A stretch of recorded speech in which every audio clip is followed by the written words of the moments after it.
Good morning my dear friends, my dear students. कैसे हो आप लोग? अच्छे हो ना? और पढ़ाई अच्छे से कर रहे हो ना? Very good, I am so proud of you. तो चलिए आज हम लोग हमारे लेसन की ओर बढ़ते हैं। लास्ट लेक्चर में हम लोगों ने हमारा जो सेकेंड चैप्टर है, भारत एक खोज कुछ अंश, ये कंप्लीट किया था। तो आज हम लोग उसके क्वेश्चन आंसर देखने वाले हैं। पेज नंबर 12 पे, पेज नंबर 12, ये जो उसके क्वेश्चन आंसर है आज हम लोग वो देखने वाले हैं। और जैसे कि आप लोगों को पता है, हम लोग सिर्फ आज के लेक्चर में आपसे मैं डिस्कस करूंगी ये जो क्वेश्चन आंसर है वो, और उसकी जो एक पीडीएफ है वो मैंने भेजी है आप लोगों को। तो उस पीडीएफ को देखकर आप लोग आपके जो क्वेश्चन आंसर है वो अपनी नोटबुक में लिखेंगे, ठीक है? पक्का लिखिएगा, ओके? और उसके साथ जो वर्कशीट है वो वर्कशीट भी आप लोग सॉल्व कर दीजिएगा। तो चलिए आज हम लोग हमारे क्वेश्चन आंसर की ओर बढ़ते हैं।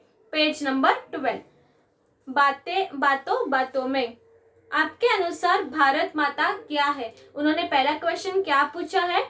आपके अनुसार भारत माता क्या है? आपको क्या लगता है भारत माता क्या है? जैसे कि हमारे नेहरू जी थे, उनको क्या लगा था कि भारत माता क्या है? ये जो किसान है वो है, इस भारत के जो लोग हैं वो खुद ही भारत माता है, ऐसा नेहरू जी को लगा था। वैसे ही आपको क्या लगता है भारत माता कौन है? इसका आंसर आपको लिखना है। सेकंड क्वेश्चन, इकबाल के भारत से नेहरू के भारत में क्या भिन्नता और समानता है? इकबाल के भारत से और नेहरू के भारत में क्या भिन्नता है और समानता है? आपको इसमें समानता और भिन्नता ये दोनों भी चीजें लिखनी है कि इकबाल के भारत से नेहरू के भारत में क्या भिन्नता और समानता है। उन दोनों, वो जो दो भारत है, वो जो दो चीजें हैं, वो जो दो भारत है, उसमें आपको क्या भिन्नता नजर आती है और आपको क्या समानता नजर आती है, वो आपको इसमें लिखना है। और समानता और भिन्नता दोनों के दो दो पॉइंट्स उसमें आप लोगों को लिखने हैं। मतलब समानता, दो चीजों की समानता जो है वो लिखनी है, और जो चीजों की दो भिन्नता है वो 2 पॉइंट्स लिखने हैं। ऐसे आपको उसका आंसर लिखना है। आगे, सिंध घाटी की सभ्यता के बारे में पढ़कर आपके मन में किस प्रकार के चित्र अंकित होते हैं?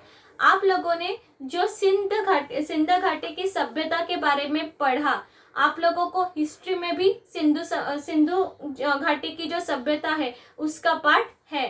तो आप लोगों ने वो जो अभी तक सिंधु घाटी की सभ्यता के बारे में पढ़ा, और आप लोगों ने इस लेसन में जो जानकारी हासिल की, ये सब देखकर आप लोगों को आपके मन में उसका किस प्रकार से चित्र बनता है और किस प्रकार से उसका चित्र अंकित होता है, ये आप लोगों को बताना है, ठीक है? ये आप लोगों को लिखना है।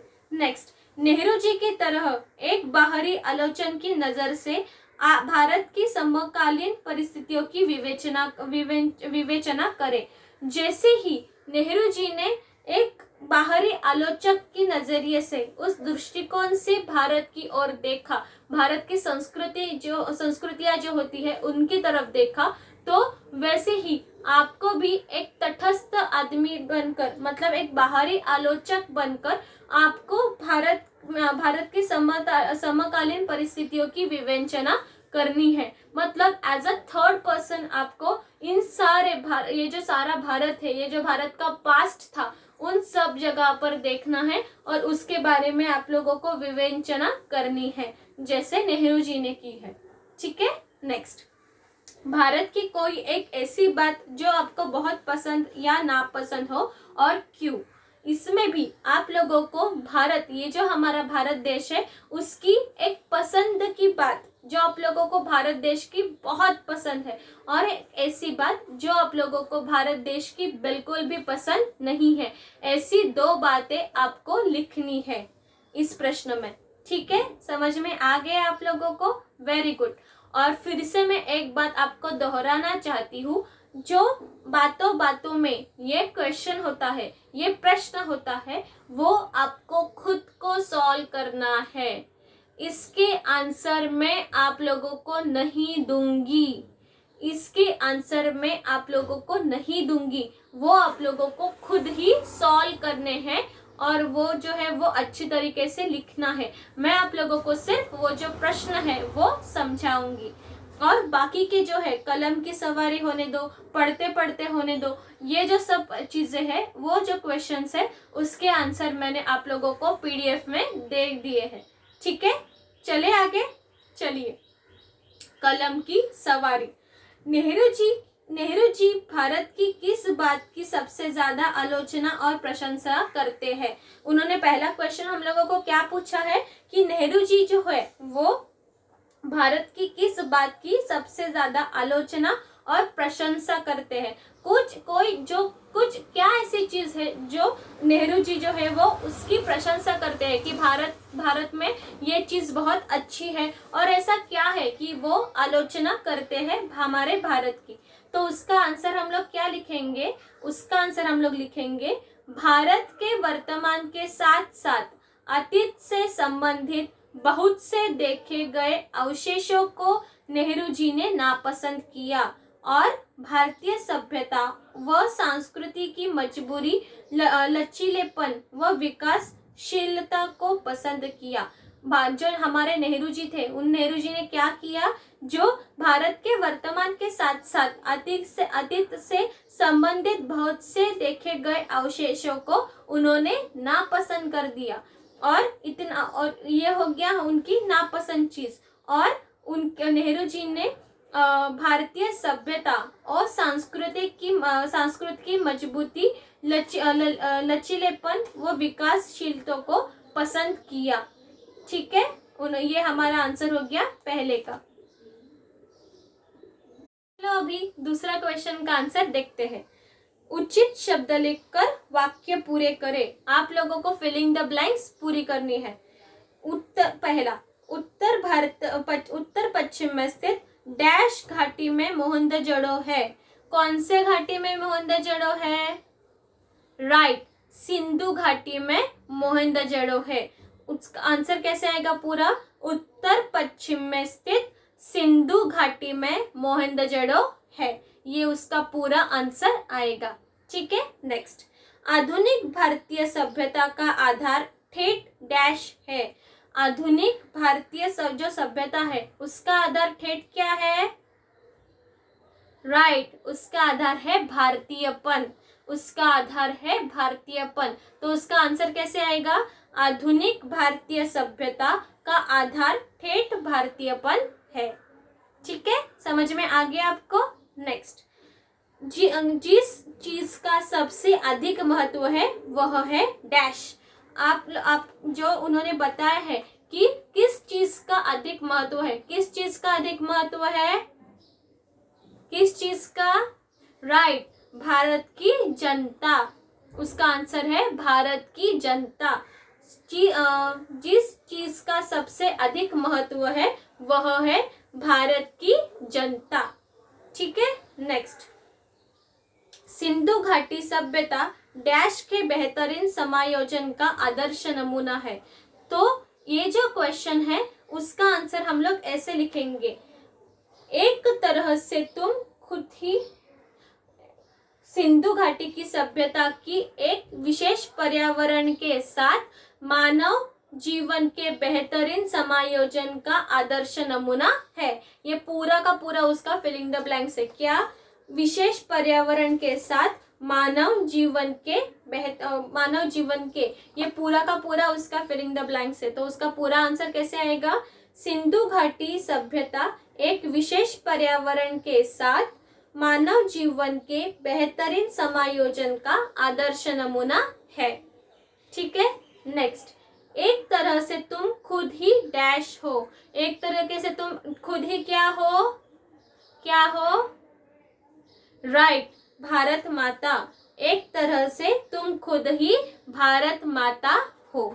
ठीक है, फिलिंग द ब्लैंक्स आपको समझ में आ गई? क्या लिखना है आपको? नेक्स्ट क्वेश्चन की ओर चलिए।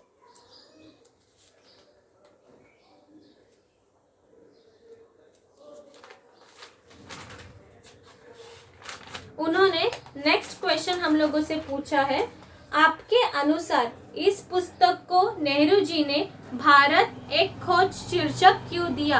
आप जो ये हमारा लेसन है, ये जो पार्ट है, वो किस पुस्तक से लिया गया है? तो भारत एक खोज ये पुस्तक से लिया गया है।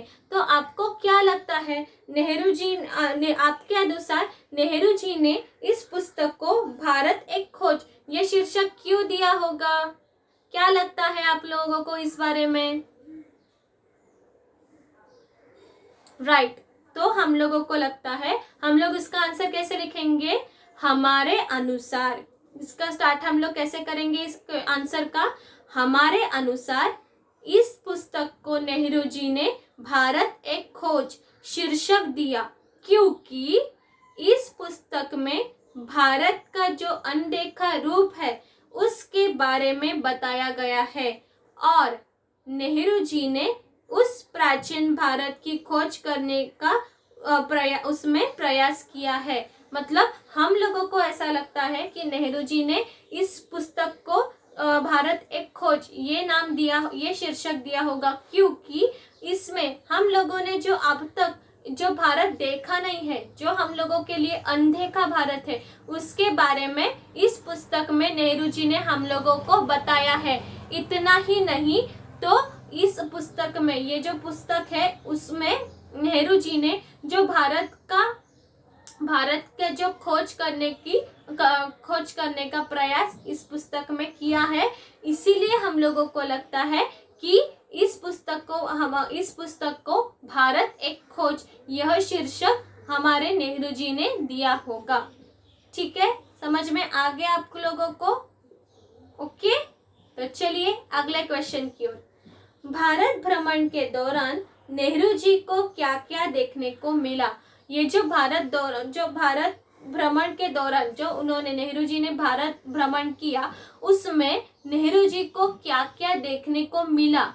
आप लोगों को क्या लगता है कि नेहरू जी को क्या क्या देखने को मिला है इस भारत भ्रमण के दौरान? ये आप लोगों को यहाँ पे लिखना है। तो इसका आंसर हम लोग कैसे लिखेंगे? राइट, इसका हम लोग आंसर लिखेंगे, भारत भ्रमण के दौरान नेहरू जी को अलग अलग स्थान देखने को मिले, जैसे भारत का पश्चिमी भाग, भारत के उत्तर पश्चिम में स्थित सिंधु घाटी के कुछ अवशेष और कुछ देखे अनदेखे स्थान जो भारत की विशेषता दिखाते हैं। ये जो नेहरू जी ने भारत भ्रमण किया उसमें उन्होंने जो पश्चिमी भाग है, भारत का जो पश्चिमी भाग है वो देखने को मिला। उतना ही नहीं, तो उनका जो पश्चिम और उत्तर पश्चिम इस दिशा में जो सिंधु घाटी है उसके जो अवशेष है वो अवशेष उन्हें देखने को मिले। और सबसे महत्वपूर्ण, ऐसी कई चीजें उन्होंने देखी, ऐसे कई स्थान उन्होंने देखे जो भारत की विशेषता बताते हैं। ठीक है, ये हो गया उसका आंसर। ओके, समझ में आ गए आप लोगों को इन चारों प्रश्नों के आंसर? इस चारों प्रश्नों के उत्तर आप लोगों को समझ में आ गए? Very good. तो चलिए अगले क्वेश्चन की ओर चलते हैं। पढ़ते पढ़ते पठित गद्यांश के आधार पर निम्न प्रश्नों के उत्तर दीजिए। आप लोगों को जो है इस साल से आपको क्या किया है, आप लोगों को एक पैराग्राफ दिया गया है। उस पैराग्राफ आप लोगों को जो दिया गया है उसके ऊपर से आप लोगों को कुछ क्वेश्चन है, उस क्वेश्चन के आंसर आप लोगों को वो पैराग्राफ पढ़ के देने हैं। तो पढ़ते पढ़ते ये उसी का एक अंश है, उसी के जैसा वो दिया गया है। तो इसमें आप लोगों को एक पैराग्राफ दिया जाएगा, उस पैराग्राफ को पढ़कर उसे समझकर आप लोगों को दिए गए क्वेश्चन के आंसर देने होंगे। तो चलिए देखते हैं उन्होंने पैराग्राफ कौन सा दिया है। मैं भारत के उत्तर पश्चिम में स्थित सिंधु घाटी में मोहनदोजड़ो के एक टीले पर खड़ा था। मेरे चारों तरफ उस प्राचीन नगर के घर और गलियां बिखरी थी जिसका समय 5000 वर्ष पहले बताया जाता है। साथ ही यह भी कहा जाता है कि वहाँ एक प्राचीन और पूर्णतः विकसित सभ्यता थी। प्रोफेसर चाइल्ड ने लिखा है कि सिंधु घाटी सभ्यता एक विशेष पर्यावरण के साथ मानव जीवन के बेहतरीन समायोजन का आदर्श नमूना है, जिससे वर्षों के धीरतापूर्ण प्रयास से ही हासिल किया जा सकता होगा। यह स्थायी रूप से टिका रहा, इसकी विशेषता है उसका ठेठ भारतीयपन, और यही आधुनिक भारतीय सभ्यता का आधार है। यह विचार आश्चर्यचकित कर देता है कि कोई संस्कृति या सभ्यता इस प्रकार 5-6 हजार वर्ष या उससे भी कुछ अधिक समय तक निरंतर बनी रही है, और वह भी स्थिर अपरिवर्तनशील अर्थ में नहीं, क्योंकि भारत तो बराबर परिवर्तनशील और विकासमान रहा है। ठीक है, ये आप लोगों को पैराग्राफ दिया गया है, तो उसके आधार पर जो आप लोगों को 4 क्वेश्चन दिए हैं उसके आंसर लिखने हैं। पहले आप लोगों को ये पैराग्राफ पढ़ना है, उसे समझना है, और फिर उसके आंसर जो है वो लिखने हैं। तो चलिए उन्होंने क्या क्वेश्चन पूछे हैं वो देखते हैं। पहला प्रश्न उन्होंने पूछा है, गद्यांश में किस सभ्यता का उल्लेख किया गया है और उसकी विशेषता क्या है। आप लोगों को उन्होंने क्या क्वेश्चन दिया है कि गद्यांश, ये जो पैसेज दिया गया है उसमें किस सभ्यता का उल्लेख किया गया है और उसकी मुख्य विशेषता क्या है। ठीक है, क्वेश्चन समझ में आ गया आप लोगों को। तो उसका आंसर आप लोग क्या लिखेंगे, इस पैराग्राफ में कौन सी विशेषता, किस सभ्यता का उल्लेख किया है और उसकी क्या मुख्य विशेषता आपको बताई गई है, क्या है उसका आंसर। चलिए उसका आंसर देखते हैं। गद्यांश में सिंधु घाटी सभ्यता का उल्लेख किया गया है, उसकी विशेषता है उसका ठेठ भारतीयपन। ठीक है, आप लोगों को जो पैसेज दिया गया है उसमें सिंधु घाटी की सभ्यता का उल्लेख किया गया है और उसकी विशेषता है उसका ठेठ भारतीयपन। ठीक है, सेकंड क्वेश्चन देखें। परिवर्तनशील शब्द से क्या अभिप्राय है। आप लोगों को इस पैसेज में जो परिवर्तनशील ये शब्द दिया गया है उससे उससे क्या अभिप्राय है ये आप लोगों को लिखना है। क्या अभिप्राय है उनका परिवर्तनशील इस शब्द से। राइट, परिवर्तनशील शब्द से आशय है विकासशील। ठीक है, आप लोगों को जो परिवर्तनशील ये शब्द दिया है उसका आशय है विकासशील, मतलब जो कंटिन्यूअसली जिसका विकास जो है वो चल रहा है वो। ठीक है, ये समझ में आ गया। नेक्स्ट क्वेश्चन देखें। नेक्स्ट क्वेश्चन है, उपयुक्त गद्यांश किस पाठ से लिखा गया है। ये जो आप लोगों को पैसेज दिया गया है उसका वो कहाँ से लिया गया है, ये आप लोगों को क्वेश्चन पूछा गया है। ये जो पैसेज है वो किस पाठ से लिखा गया है, बताइए। राइट, ये जो गद्यांश है वो नेहरू जी के द्वारा रचित और निर्मला जैन द्वारा अनुवादित पाठ भारत एक खोज कुछ अंश से लिया गया है। आप लोगों को ये जो पैसेज दिया गया है वो किससे लिया गया है, नेहरू जी द्वारा रचित और निर्मला जैन द्वारा अनुवादित पाठ भारत एक खोज कुछ अंश, इससे लिया गया है। ठीक है, हो गया, आप लोगों को मिल गया क्वेश्चन का आंसर। नेक्स्ट, गद्यांश के आधार पर बताइए कि लेखक को क्या बात आश्चर्यचकित लग रही है। आप लोगों को ये जो पैसेज दिया गया है उसके आधार पर आप लोगों को लिखना है कि ये जो लेखक को इस पैसेज ये जो पैसेज आप लोगों को दिया गया है उसमें से आप लोगों को क्या बात आश्चर्यचकित लग रही है। ठीक है, तो उसका आंसर हम लोग लिखेंगे, लेखक को यह बात आश्चर्यचकित लगती है कि भारतीय संस्कृति 5-6 हजार वर्ष या उससे भी अधिक समय तक निरंतर बनी रही है, और वह भी बराबर परिवर्तनशील और विकासमान रहकर। लेखक को सबसे पहले क्या आश्चर्यचकित लगता है कि भारत की ये जो संस्कृति है वो 5-6 जो हजार है, उस 5-6 हजार तक वो निरंतर बनी रही है, और वह भी बराबर परिवर्तनशील और विकासमान रहकर। ठीक है, समकालीन देशों से फारस, मिस्र, ग्रीस, चीन, अरब, मध्य एशिया और भूमध्य सागर के लोगों उसका बराबर संपर्क रहा। उन्होंने भारत व उसकी संस्कृति को प्रभावित किया और स्वयं भी उससे प्रभावित हुए। ये जो भारत ही नहीं तो भारत के आजू बाजू में जो देश है वह भी भारत देश से प्रभावित हुए और भारतीय और उन्होंने अपने भारत और उसकी संस्कृति को भी प्रभावित किया। भारतीय संस्कृति का आधार इतना मजबूत, परिवर्तनशील व लचीला था कि उसने उन्हें अपने में आत्मसात कर लिया। और ये जो भारत की हमारी संस्कृति है उसका आधार इतना मजबूत है, इतना परिवर्तनशील और लचीला है कि उन्होंने अपने में आत्मसात जो हमारी भारत भूमि है उसने सबको अपने में खुद में आत्मसात कर लिया। भारतीय संस्कृति के लचीलेपन ने उससे हजारों सालों तक बनाए रखा और ये जो भारतीय संस्कृति का लचीलापन है उसने ही जो हमारी भारतीय संस्कृति हजारों सालों तक वो बनी रह सकी।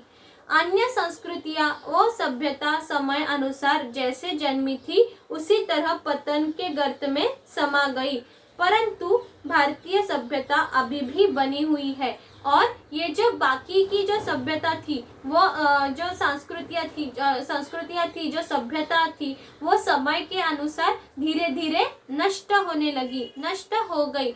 पर भारत की ये जो सभ्यता है जो सांस्कृतिक उसका विशेष है वो अभी तक उसके लचीलेपन की वजह से अभी तक वो वैसे का वैसा ही है। भारतीय संस्कृति की कई बातें प्राचीन कालीन युग से आधुनिक युग तक कायम है, जैसे गंगा के तटों पर पीढ़ी दर पीढ़ी स्नान के लिए लोगों का आना। और कुछ ऐसी चीजें अभी भी भारत में चलती है जो सदियों से चलती आ रही है। उसमें से ही एक उदाहरण हम लोग दे सकते हैं कि भारत का जो गंगा नदी है उसका जो तट है वहाँ पर अनेक लोग जो उनकी जो पीढ़ियां है वो हर एक पीढ़ी उस गंगा के तट पर स्नान करने के लिए अभी भी आती है। भारतीय संस्कृति ने हमेशा समन्वय व प्रेम को अधिक महत्व दिया है, इसी वजह से यह आज भी कायम है। और ये जो हमारी भारतीय संस्कृति है, ये जो सभ्यता है हमारी, उसने हमेशा प्रेम को हमेशा समन्वय और प्रेम ये दो चीजों को अधिक महत्व दिया है। और उसी के कारण हमारी ये जो भारतीय सभ्यता है, ये जो हमारी भारतीय संस्कृति है वो अभी तक जैसी थी वैसे ही टिकी रहने में मदद हुई है। तो ये हुआ हमारे चौथे प्रश्न का उत्तर। ठीक है, समझ में आ गया आप लोगों को? तो आज हम लोगों ने ये जो पेज नंबर 12 पर जो सेकंड लेसन के जो क्वेश्चन आंसर है वो देखे। मैंने आप लोगों को पीडीएफ भी भेजा है, उसमें वर्कशीट है और ये जो क्वेश्चन आंसर हम लोगों ने डिस्कस किए, ये जो क्वेश्चन आंसर मैंने आप लोगों को बताए वो मैंने लिखित रूप से आप लोगों को दिए हैं। पर ध्यान रखिएगा, मैंने सिर्फ उत्तर लिखे हैं, मैंने प्रश्न नहीं लिखे हैं। मैंने क्वेश्चन का जो नंबर है वो क्वेश्चन के नंबर के सामने उसका जो आंसर है वो लिख किया है, मैंने क्वेश्चन दोबारा नहीं लिखे हैं। आप लोगों को बुक में से जो क्वेश्चन है वो देखने हैं और उसका आंसर देखकर, ठीक से देखकर आप लोगों को उसका आंसर लिखना है। ठीक है, और आप लोगों को ये सब आपकी नोटबुक में लिखना है याद से। ठीक है, ये आप लोगों का होमवर्क है। और फिर से मैं आप लोगों से ये दोहराती हूँ कि बातों बातों में ये जो क्वेश्चन है, ये जो 5 क्वेश्चन है वो आप लोगों को खुद के शब्दों में लिखने हैं। उसके आंसर मैंने आप लोगों को लिखकर नहीं दिए हैं। Can you get it? ठीक है, वो आप लोगों को खुद के शब्दों में ही लिखने हैं। बाकी के जो क्वेश्चन के आंसर है वो मैंने आप लोगों को लिख कर दिए हैं।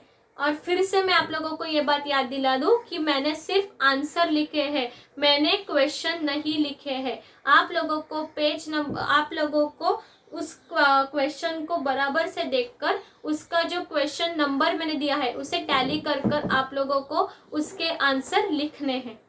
ठीक है, नोटबुक में लिखना है। तो आप लोगों को क्या होमवर्क मिला है आज? आप लोगों को पहला होमवर्क ये है कि ये जो क्वेश्चन आंसर है वो आप लोगों को आपके नोटबुक में लिखने हैं। और आपका दूसरा होमवर्क ये है, आप लोगों का जो चैप्टर नंबर 2 है, भारत एक खोज कुछ अंश, ये जो आप लोगों का चैप्टर नंबर है वो आप लोगों को एक बार आपके पेरेंट्स के सामने लोगों को वो ये जो सेकंड अपना लेसन था, भारत एक खोज कुछ अंश, ये आप लोगों को आपके पेरेंट्स के सामने पढ़ना है, वो भी जोर से। ठीक है, आपको ये दो होमवर्क समझ में आ गए? आपको क्या करना है? Very good. तो यहाँ पे हम लोगों का आज का लेक्चर खत्म होता है। नेक्स्ट लेक्चर में पेज नंबर 13 पर आप लोगों को ये जो बातें भाषा की, ये जो ग्रामर का पार्ट दिया गया है वो मैं आप लोगों को सिखाने वाली हूँ। पेज नंबर 13 और पेज नंबर 14, ये 2 पेज नंबर पर आप लोगों को जो ग्रामर का पार्ट दिया गया है वो 2 ग्रामर का पार्ट मैं आप लोगों को सिखाने वाली हूँ। ठीक है, तो मिलते हैं नेक्स्ट लेक्चर में। तब तक आप लोग आपका जो होमवर्क है वो करके रखिएगा। ठीक है, बाय।